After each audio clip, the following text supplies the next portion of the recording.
And welcome back. This is our first discussion of the morning, and we have on the couch with us this morning the incoming president of the Public Service Union, none other than Dorothy Cayetano Obermeyer. Good morning. We also have the Secretary General of the PSU, Fayne Nicascio, and of course a councillor, Cynthia Cayetano. And we will be discussing this morning some of the changes within the executives of the Public Service Union and everything that we need to know about the PSU going forward, Marlene. That's right. And ladies, first of all, we'll say congratulations on being newly elected to the executive of a very important union. Now, I want to start off by just finding out what motivated you to put yourself forward at the AGM for these particular posts. Okay. Again, Dorothy Cayetano Obermeyer. What motivated me was the fact that sitting around the table of the Council of Management for some time, I have seen that we have been shortchanged in some aspects. And as the chairperson for the Belmopan branch, I believe that more could have been done in regards to moving the union forward. So by seeing some of these shortcomings that we had been facing around the table of Council of Management, I believe being elected, offering up myself, I could make that difference for the union. For me, Fayne Nicascio, General Secretary, I decided to run for the post of General Secretary because for the past 2 years I was a councillor on the PSU. And working along with the PSU, I realized that there was a lot of stuff that needed to be resolved within the internal aspect of the PSU, particularly in capacity building for our staff and other stuff that is necessary for us to be more efficient, that we're able to then facilitate our members more efficiently. And so that's the reason why I decided to run for that post. Yourself? For me, again, good morning, Cynthia Cayetano. I had been on the Council of Management also as a councillor. I ran last year. I was not successful for a post, so I decided, but you know what, I'm not going to give up. And I saw the void that was there that we needed. A strong council of management. And so I said, you know what, I believe I have some strength and I enjoy assisting others, being our general populace, the public officers. I decided, why not offer myself? I said, you know what, you have to be the change you want to see. You have to be the change you want to see. Yeah. Now, we can't avoid discussing what is most obvious here. You are 3 women who are Garifuna, and within, what was it, last year, earlier this year, your prior president came under fire, was suspended because of comments he made about people who identify within the Garifuna culture. Now, I want to ask whether you feel that was an added motivation in wanting to step forward and put yourself forward for leadership. Well, for me, I have always looked at it as something I wanted to do. So yes, it was an added because then prior to all of that happening on the 19th of May, I had always been asked, wouldn't you want to offer up yourself? We are aware that election is coming up this year, you know, for the president's post, and we see that you have the potential and the capability of managing the union as the president. So they asked me prior to all of that happening. So when that did happen, I said, man, then we need to prove ourselves in that aspect. And certainly, yes, there were a little doubt as to what do we do now, you know, because then I for sure is a proud Garifuna woman, you know, and hearing what was said, you know, I said, well, the only thing we can do is move up. And I don't think that the words used are really a reflection of us, but what we want to achieve and what we believe we can achieve for the populace of the Public Service Union, our members. Yeah. Any other thoughts? The words that were said, As far as I'm concerned, as a Garifuna woman that are here sitting, it just speaks that the ambition that we have and what we are striving to achieve. And it's not only for the Garifuna goods of this nation, but also all public officers. And to ensure that we have decent work, ensure that we have the necessary equipment for our public service to grow and to develop this country. And it could have been any other culture that would have been that has the drive. The Mayans have the drive, the Mestizos have the drive. We all have that innate drive that we want better for ourselves, for our children, and for our country.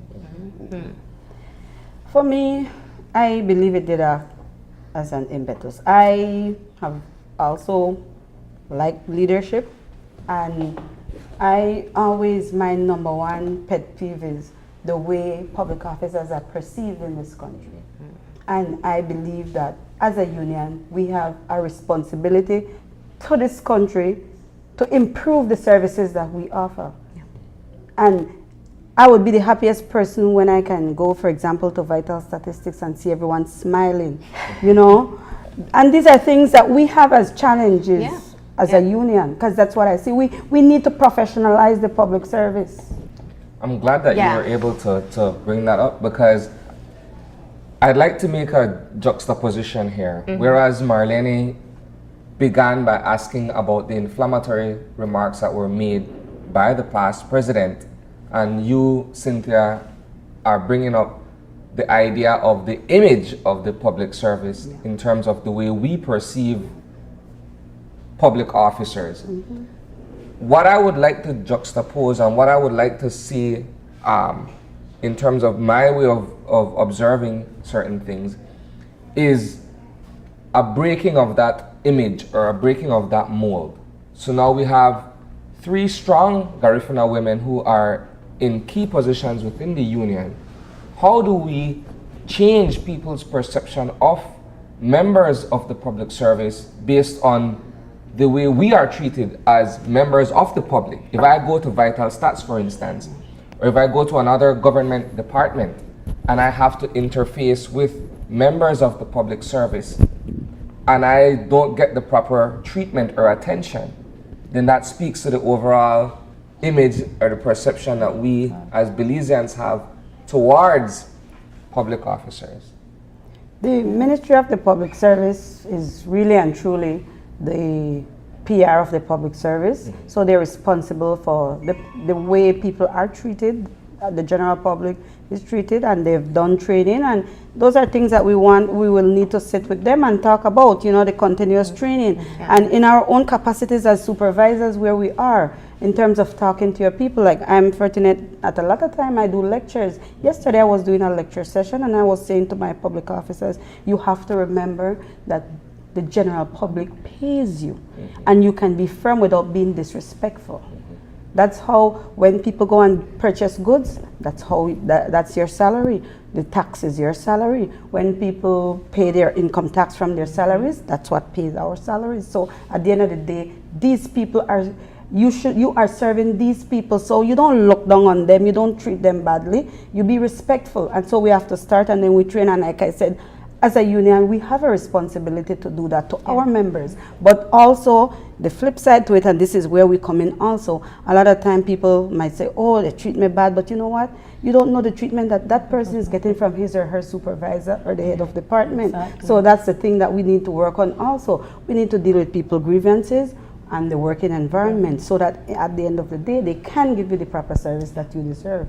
One of the things I always say to members is that when the employer is happy, the employee is happy, right? And it's vice versa, in the aspect that if you treat your employee respectful, and you give them what is it that they deserve in order for them to get the work done, then you get a better result at the end of the day. But if you deprive them of whatsoever and you ill-treat them, then you get someone who don't want to be there. They're just there because we are in need of the salary at the end of the day. So that individual is not as productive as you would expect him or her to be.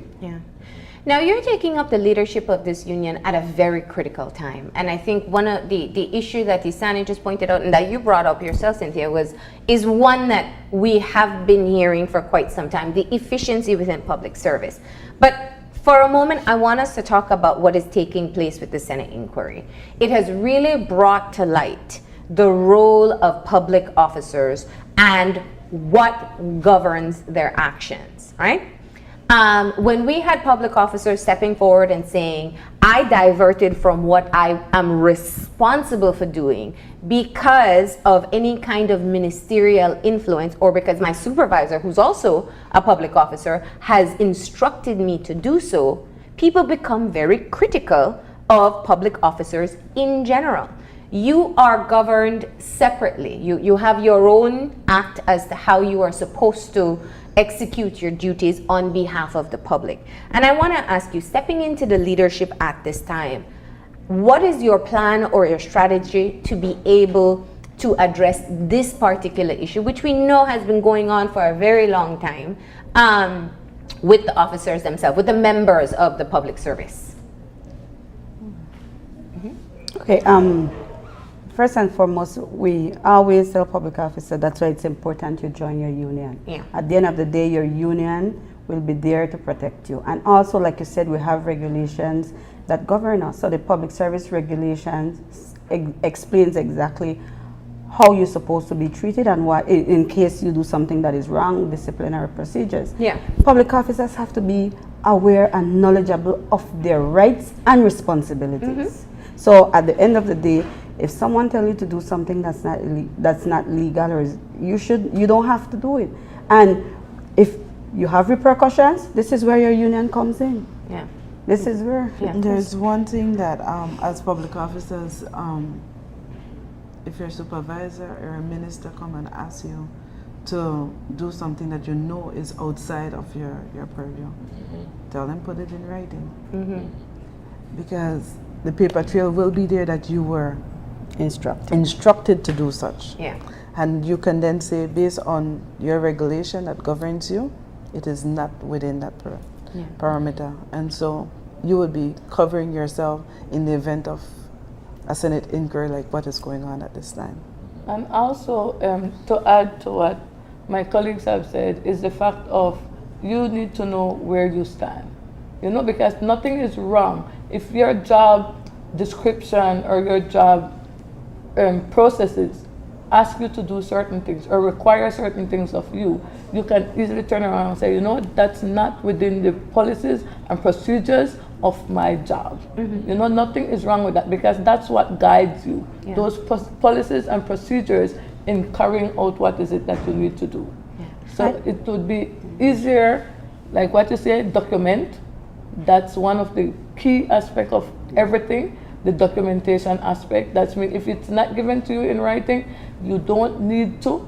And once it's not a part of your policies and procedures, then you don't need to conduct that aspect of what is it that either a minister or anyone outside might come and ask you to do, which is against what you're supposed to do. And this is where the strength of the union is important, because if I stand up to my supervisor and say, you know, this is not the processes that I have been asked to execute, I am very much in a position to be victimized. That's true. I can, and it doesn't have to be outward. I can be put in an office in some corner village far away from my family, or maybe I'm already there and they keep me there when I want to go back to a closer place. It could be transferred. It could be a number of different things that can take place that are legitimately allowed for within the public service. You're allowed to be transferred. You get other duties.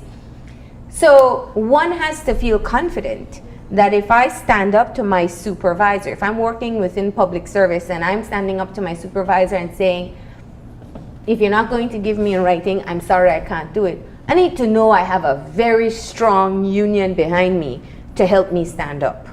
And that also comes with documentation, Okay. right? Because that's one of our key aspects when dealing with grievances. We just don't take your word for it. We always ask, document everything. And when I mean everything, if your supervisor come and ask you to do such, at a certain period of time or something. Make sure, we all have a diary. Make sure you document it and tell us what is it that you responded to your supervisor in whatsoever it might have been. Because even if they don't give it to you in writing, you had documented it, you had dated it and indicate, yes, this was what I was told and this was what I responded. You know, and with those paper trails, that is what going to help us, the individual, the union, to help fight your case, because then it become a grievance. Yeah. I have a question that will sort of digress from what we're speaking about here, but I believe that it's an honest and an important question to ask. The role of the Public Service Union now within the umbrella organization of the NTUCD. I know that for some time there seemed to have been some kind of, I'd say, infighting within the Trade Union Congress, and I believe that was most evident when the Belize National Teachers Union decided to face off with the government last October in terms of the 8-point agenda and what have you. Good governance, yeah. Yeah, and it seemed as if though the PSU lent no support to its sister union in terms of advocating for and achieving that end. With a new executive for the PSU now, where do you guys stand and where do you prepare to see yourselves in terms of overall union activism?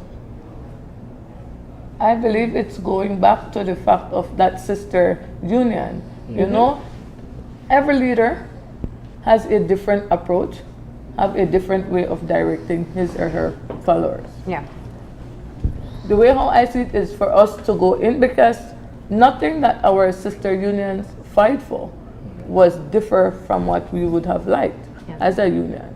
But it depends on how it was conducted in the aspect of we as a public service union perceiving how we fit in to what our our sister unions are doing. Now, we, as a new executive, and we have 2 other new executives, 10 of us, including the other 7 chairpersons from the branches, will come together and see how best we can fit in to what the overall NTUCB objectives and goals are in the upcoming years. Yeah. And to add to that, we also believe in going back to our membership. So basically our membership will dictate to us, if I could use that word, what direction they want us to take, because we remember that we're their representatives. We don't tell them what to do, they tell us what to do. Right? And we follow, of course, with reason. So, you know, it's going to depend on what they tell us they want us to do. And from your AGM, what are some of the issues of critical concern for your members currently? Well, from the quick discussions I had with some members, and even prior to going into the AGM, of course I went out and I tried to meet members and so forth. And one of the concerns they have was I am not seeing the union, right? That was one of the things you hear a lot. I don't even know who is my chairperson, right? So the membership outreach is one of our crucial area that we need to see how we can correct as early as possible, so that they know who are the executive members. You know, they know who sits around the table of Council of Management, and they know who to address certain issues, certain concerns that they might have, be it how we improve the union, or be it an issue within an office, or whatsoever they feel like the union can do to be better in the future, they would have known who to approach. And any other perspective here? With regards to the NTUCB, the NTUCB is an umbrella of 10 unions, and there we deal with the macro issue of for laborers, and so some of the some of the items that was on the BNTU agenda was also on the NTUCB agenda. And so as an umbrella, as PSU being a part of that umbrella, we're going to continue to strive and try and ensure that these items on our agenda are achieved for our members. not only PSU members, but workers in Belize. One of the things that going into the AGM that people ask, and we know there's a need for, to reunite the union. And although we're here, our ethnicity is Garifuna, but we're not only here to work for Garifuna. We're, like Sister Fayne had said before, we're here to work for all ethnicities. Because I have to remember that my Maya brother from Punta Gorda also voted for me. My mestizo sister from Corozal, Orange Walk, also voted for me. And so that's the number one message we need, considering the fracture that we had. My Creole brothers, my Creole sisters, I'm not from Belize City. When I came to Belize City, these people embraced me with open arms. How do I turn around and turn my back on them? Yeah. And so that's one of the things that people wanted. And for me also, I look at wanting to expand the base of our union. There are a lot of public officers out there who are not members. As I meet them, are you a member of the PSU? And Sister Dorette and I always, I'm like, Sister Dorette, please pass me a form. Sister Dorette would be like, see, why you have any form? Or I said, girl, I have it electronic, make I send it to you. And we want to increase the union, and we also want to make it a union that we feel that brotherhood and sisterhood for real, no matter what ethnicity. What is the number one issue that you would like to tackle as the new executive? For me, as the president, one of the number one issue is the fact of the number of members we have in regards to the number of public officers that we have. What's your total membership now? Currently, we have 2,500 plus members. Okay. But the number of public officers is 17,000 plus. Wow. Right? So you can see the percentage is not really there. And that's one of the things, looking at that, would be if we can reach up to a 5,000 or even more, that would be a plus. Yeah.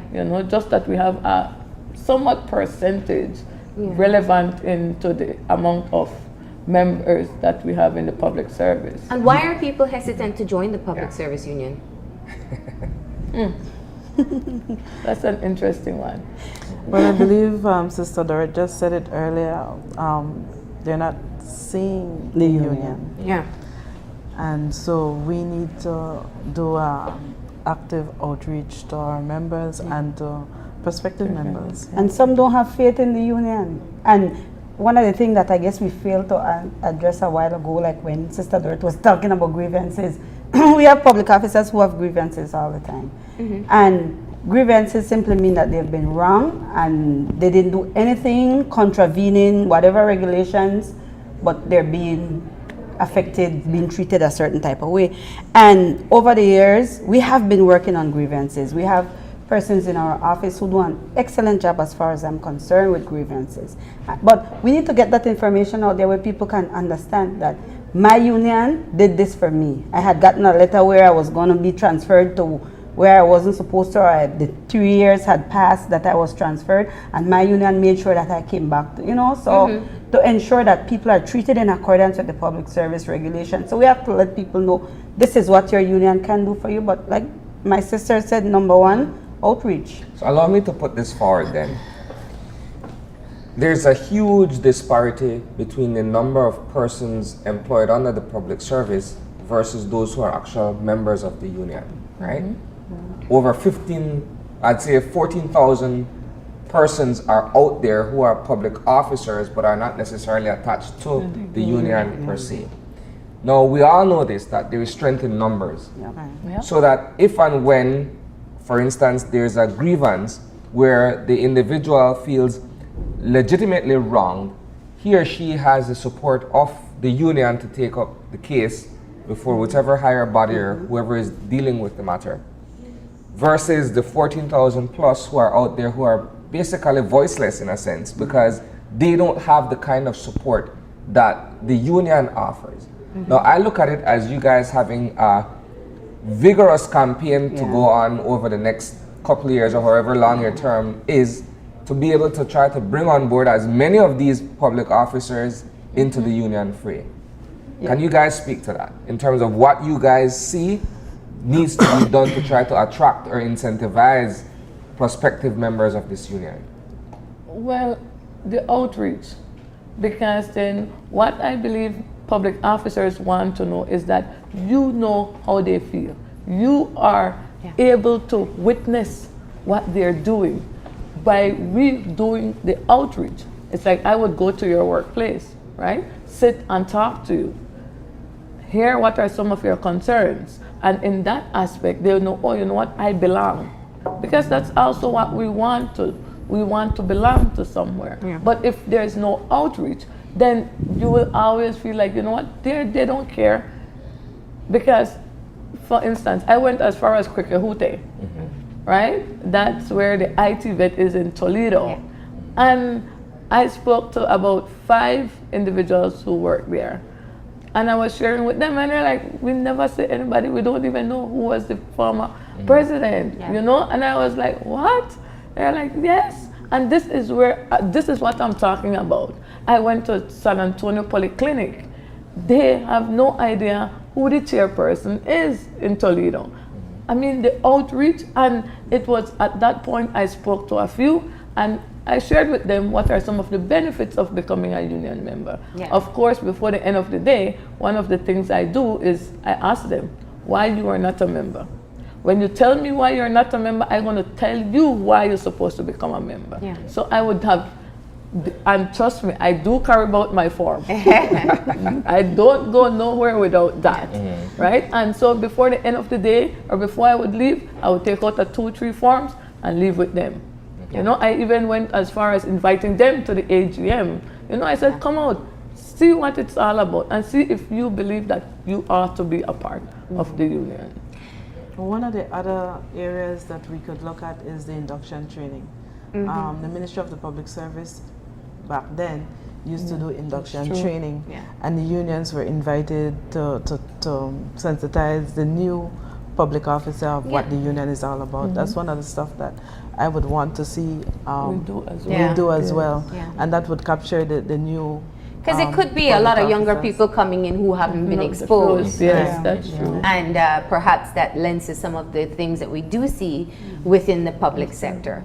Now, I want to say something. You know, one of the things I admire about the teachers union is that when we do have them here and there are issues with those within the teaching profession, they're very honest. They will say teachers need to do their part.